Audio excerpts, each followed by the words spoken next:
Tomorrow night, we have the Rams and the Lions. Big matchup.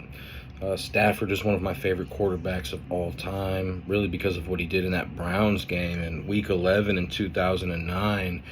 I'm sure many of you have seen the video, but if you haven't, Stafford was mic'd up, injured his shoulder or his arm, but stayed in the game to throw the game-tying touchdown, which set up the extra point to win the game.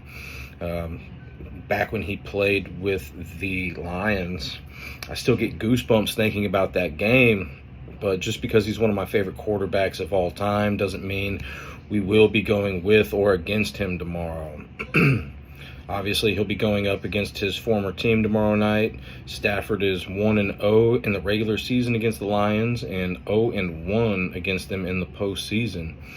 The most recent game was last year's wild card game where the Rams lost to the Lions 24-23. Stafford threw for 367 yards and 2 touchdowns. Nacua caught 9 passes for 181 yards and a touchdown. I expect a similar performance tomorrow. Stafford should be locked in and ready to play against his former team, but it will not be easy. Detroit is projected to have a very good offensive and defensive line. Obviously, they're very talented on the offensive side of the ball.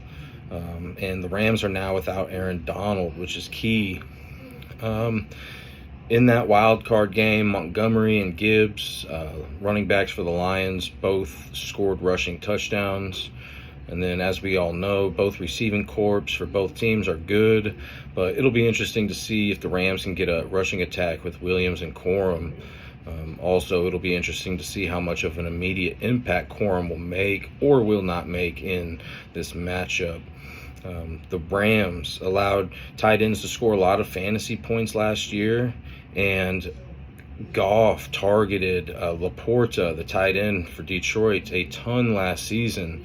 So it'll be interesting to see if Laporta can get going. I do expect a decent game from him, and he also did catch a touchdown pass in that wild card game. Also, speaking of tight ends, the Rams will be without Tyler Higbee, although the Rams threw to their wide receivers more than any other team last season. We expect them to do the same thing tomorrow. It should be a great game.